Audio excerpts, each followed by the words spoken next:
कैसी offer? Public prosecutor mister प्रसाद ने मुझे ऑफर दी है कि मैं उनका ग्रुप ज्वाइन कर लूं। वो इतने बड़े वकील हैं, मैंने फौरन हाँ कर दी। ठीक किया ना? याद करो कीमती बाबू, जब आप नया नया ये दफ्तर में आया था, 1 चम्मच शक्कर का 200 रुपए लेता था, उसमें मेरे को भी 1 टका कमीशन मिल जाता था। उसके बाद में आपने रिश्वत बढ़ा के 1 चम्मच शक्कर का 1000 रुपए कर दिया। बिल्डिंग के पास कर करके लाइसेंस दे देकर आपने तो माल बनाया। आपके पास तो नोटों का भंडार है, मेरे पास तो कुछ भी नहीं है। अगर मैंने अपनी रिश्वत बढ़ाई तो तूने भी अपनी कमीशन बढ़ाकर 5 टका कर दी। कम से कम महीने का 5000 रुपए कमाता था। कहाँ गए वो सारे पैसे? वो पैसा पूरा हजम हो गया। कैसेट रिकॉर्डर में बाबूजी की आवाज। वो जब मैं अब्बास भाई की दुकान पर कैसेट प्लेयर ठीक कराने गई थी, वहां मेरी मुलाकात बाबूजी से हुई। वो कुछ परेशान से नजर आ रहे थे। फिर उसके बाद वो चाय की दुकान जो अब्बास भाई की दुकान से लगकर है, वहां जाकर बैठ गए। और तुम्हारे जाने के बाद जब अब्बास भाई ने टेप रिकॉर्डर बनाना शुरू किया होगा, तब बाबूजी और चाय वाले की आवाज इसमें रिकॉर्ड हो गई होगी। अगर मैंने अपनी रिश्वत बढ़ाई तो तूने भी अपनी कमीशन बढ़ाकर 5 टका कर दी।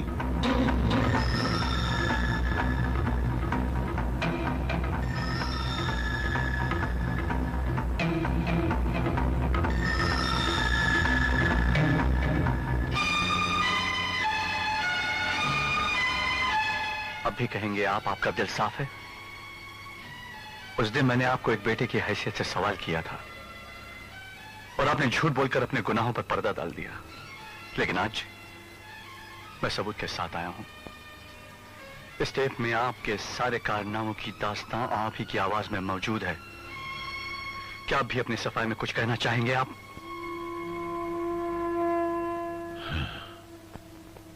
कहना है,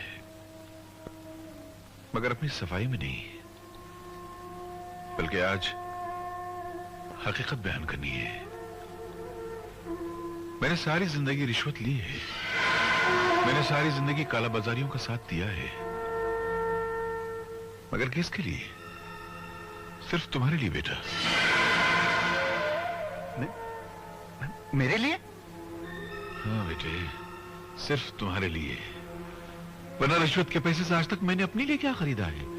मैं तो आज तक वही पुरानी पतलून, यही पुरानी कमीज पहनकर ऑफिस जाता हूं, यही पुरानी साइकिल लेकर इसी पर बैठकर ऑफिस जाता हूं। अपने लिए क्या खरीदा मैंने? जवानी से लेकर बुढ़ापे तक काला बाजार के मैदान में कोलू के बैल की तरह चक्कर काट काट के जो पैसे निकालता रहा, सिर्फ तुम्हारे लिए। क्या जरूरत थी? मैंने तो आपसे कभी नहीं कहा कि मुझे दौलत चाहिए या ऐशो आराम चाहिए। तुम होते तो कहते ना। रिश्वत की यह कहानी तो तुम्हारे पैदा होने से पहले ही शुरू हो गई थी।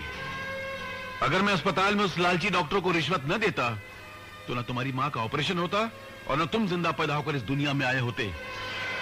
और रिश्वत, जैसे आजकल की इज्जत की जबान में डोनेशन कहा जाता है, अगर मैं वो डोनेशन न देता ना तो तुम्हें किसी भी अच्छे स्कूल में दाखिला न मिलता। वही डोनेशन अगर मैं कॉलेज में न देता तो तुम्हें किसी भी अच्छे कॉलेज में दाखिला न मिलता। आज जो तुम पढ़ लिखकर समाज में, सोसाइटी में इज्जत की जिंदगी गुजार रहे हो, उसके लिए पैसा लगता है, मुफ्त में नहीं आता है। मैं नहीं मानता इस बात को। और गरीब माँ बाप अपने बच्चों को पढ़ा लिखा कर कैसे बड़ा करते हैं? हाँ तो जाओ पूछो उन गरीब माँ बाप से कि वो अपनी औलाद को कैसे बड़ा करते हैं। कश्मीर से लेकर कन्याकुमारी तक हिंदुस्तान के एक गांव में जाओ, एक एक शहर में जाओ, कि गरीब के घर में जाको, पूछो उन गरीब माँ बाप से कि वो अपनी औलाद को बड़ा करने के लिए क्या करते हैं। तब वो तुमको बताएंगे कि वो हर सुबह जिंदा होते हैं और हर शाम को मर जाया करते हैं। पूछो उनसे कि उनकी कितनी औलादों को डिग्रियां नसीब होती हैं, और अगर डिग्रियां नसीब होती है तो कितनों को नौकरियां मिलती हैं। तो वो तुमको बताएंगे कि हजारों में एक, और वो भी बड़ी मुश्किल से नसीब होती है। इसलिए बेटा, इस घिनौने माहौल में, इस रिश्वत के समाज में अगर इज्जत की जिंदगी गुजारनी है तो अपना सीना चीर कर, अपने जमीर को कत्ल करके, अपनी रूह को मार के उसकी लाश को रिश्वत के कदमों में डालना पड़ता है, तब जाकर इंसान ये जिंदगी गुजार सकता है जो तुम गुजार रहे हो। नहीं चाहिए मुझे ऐसी जिंदगी। नफरत है मुझे ऐसी जिंदगी से। तुम्हारी तो शादी भी नहीं हो सकती थी। संपत सेठ एक मामूली क्लर्क के बेटे के साथ अपनी बेटी की शादी के लिए राजी नहीं था। मैंने उनकी फाइल रोकी और रिश्वत में कामनी का हाथ तुम्हारे लिए मांग लिया। और बताओ, ये आपने जो कानून की वर्दी पहन रखी है ना, ये भी मेरे रिश्वत के पैसों से खरीदी गई है।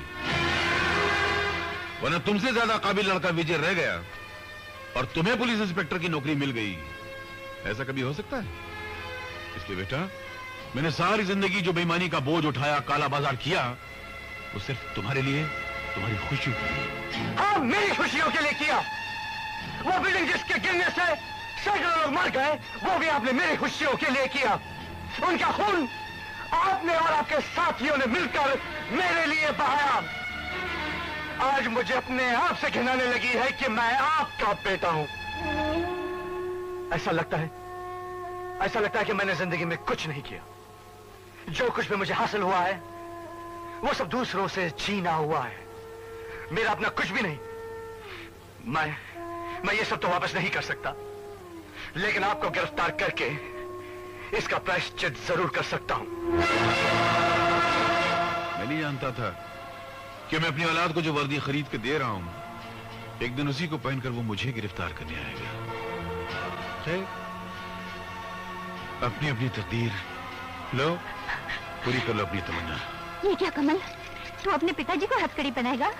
पहना लेने दो शांति, इसे अभी दुनिया में बहुत सारे सबक सीखने हैं।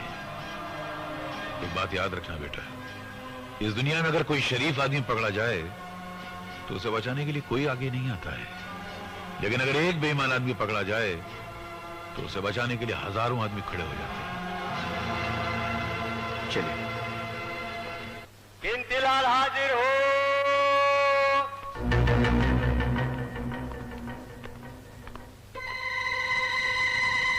जज साहब, कितनी अजीब सी बात है। ये वकील जो मेरे खिलाफ मुकदमा लड़ रही है, मेरी बहू है, और इंस्पेक्टर जो मुझे गिरफ्तार करके लाया है, मेरा बेटा है। ये है आज की नई पीढ़ी। I wish them all the best. Shri Kimatilal, क्या यह सच है कि आप म्युनिसिपल कॉर्पोरेशन के ऑफिस में क्लर्क की हैसियत से काम करते थे? सच। तो यह भी सच होगा कि फाइलें आपके हाथ से होकर गुजरती थी? जहां ज्यादातर फाइलें मेरे टेबल से होकर गुजरा करती थी। तो फिर निर्मल बिल्डिंग की फाइल भी आप ही के हाथ से गुजरी होगी?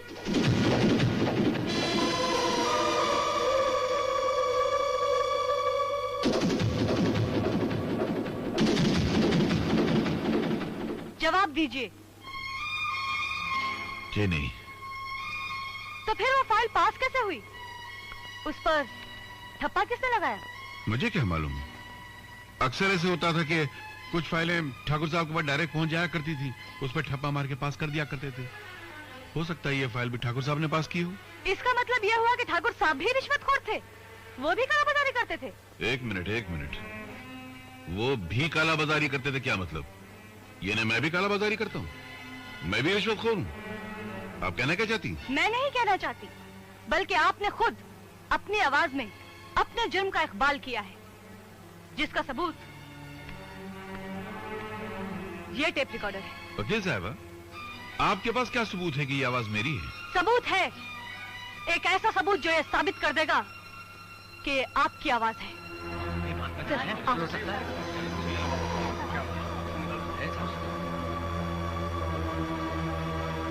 मैं भगवान का हाजिर नाजिर करके कसम खाता है, मैं जो भी बोलूंगा सच बोलूंगा, सच जोड़ के कुछ भी बोलेगा नहीं। मैं जज साहब, मेरे को एक गारंटी देना मांगते हैं, मैं सच सच बोलूंगा। ये लोग मेरा कपड़ा उतार के नंगा तो नहीं करेंगे ना? ऑर्डर। घबराओ मत कुट्टी, तुम यहाँ बिल्कुल सुरक्षित हो, तुम्हें कुछ नहीं होगा। अच्छा ये बताओ, तुमने इस टेप रिकॉर्डर में रिकॉर्ड की हुई 2 आवाजें सुनी, उसमें से एक आवाज तुम्हारी है ना? हाँ, मेरा आवाज है। अच्छा है ना? हाँ, बहुत अच्छी है। अच्छा अब ये बताओ कि उसमें जो दूसरी आवाज है वो किसकी है? चुप क्यों हो? सच सच बताओ कुट्टी, वरना। नहीं, मैं सच सच बोलेंगे। ये आवाज बाबूजी का है। तुम झूठ बोल रहे कुट्टी, वो आवाज मेरी नहीं है। नहीं तो क्या मेरे बाबू की आवाज है? इतने बुड्ढे हो गया, काली पकड़ झूठ बोलता है। अभी जज साहब ने गारंटी ली है, आपको नंगा नहीं करेगा, फिर गाय को बात करता है। कुट्टी मेरे खिलाफ आवाज देके तू मेरे को पढ़ाने की कोशिश करता है क्या? मेरे को मालूम वो टेप रिकॉर्ड में मेरा आवाज नहीं, तू तेरा आवाज भरा है, मेरे को पता नहीं है। क्या मेरे आवाज का नकल? बिल्कुल मेरा आवाज जैसा। ये मेरा आवाज निकाल के तुम किसी दिन मेरे को एक दिन पता देगा।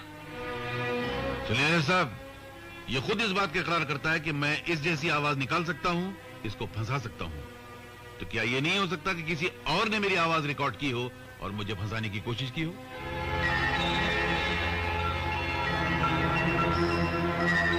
जज साहब, अब मैं आपसे सवाल करता हूँ, क्या कानून सिर्फ टेप रिकॉर्डर में रिकॉर्ड की हुई आवाज की बुनियाद पर किसी को गुनहगार ठहरा सकता है? मुलजिम का कहना सही है।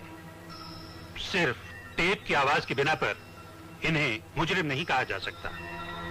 अगर कोई और गवाह या सबूत हो जिससे मुलजिम को मुजरिम साबित किया जा सके तो उसे अदालत में पेश किया जा सकता है।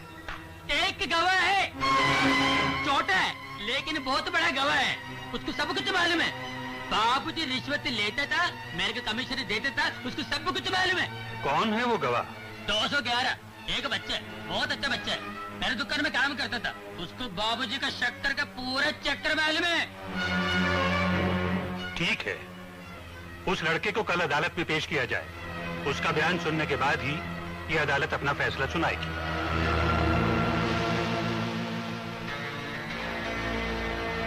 हवलदार साहब, 211 को कुछ पता चला? नहीं विजय बाबू, लेकिन कमल साहब मुझे यहाँ ड्यूटी पे लगा के गए हैं। जैसे उसका कुछ पता चलेगा मैं कमल साहब को खबर कर दूंगा।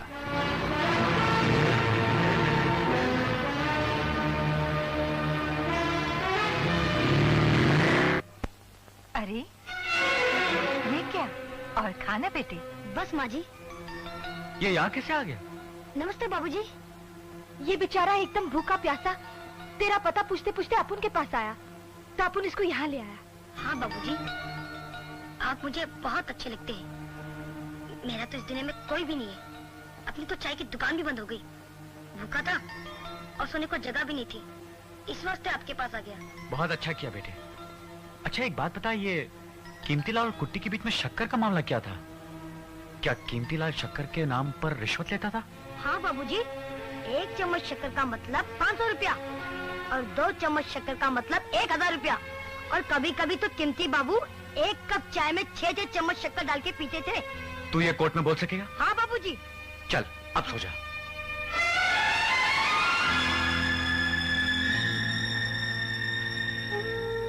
अरे ये बाबूजी की तस्वीर यहाँ कैसे? ये मेरे पिताजी हैं।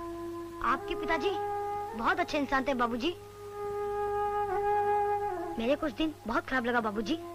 जिस दिन इनको पुलिस पकड़ के ले गई थी, इनकी छतरी में से नोट निकले थे, मगर वो नोट इनके नहीं थे। तो वो नोट कीमती बाबू ने इनकी छतरी में रख दिए थे।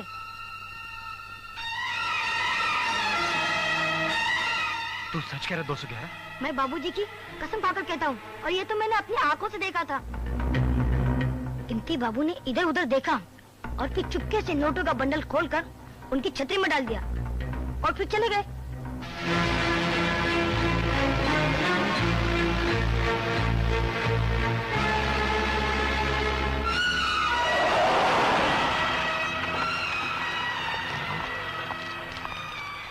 क्या बात है?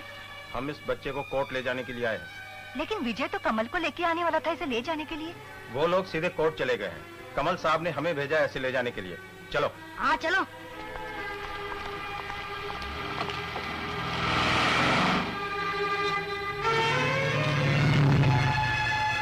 अरे तुम दोनों यहाँ? वो तो कह रहे थे कि तुम लोग कोर्ट चले गए। कौन लोग? वो है इंस्पेक्टर जो 211 को लेकर गया। कह रहा था कि तुमने उसे भेजा है। मैंने उसे भेजा? किस तरह के वो लोग?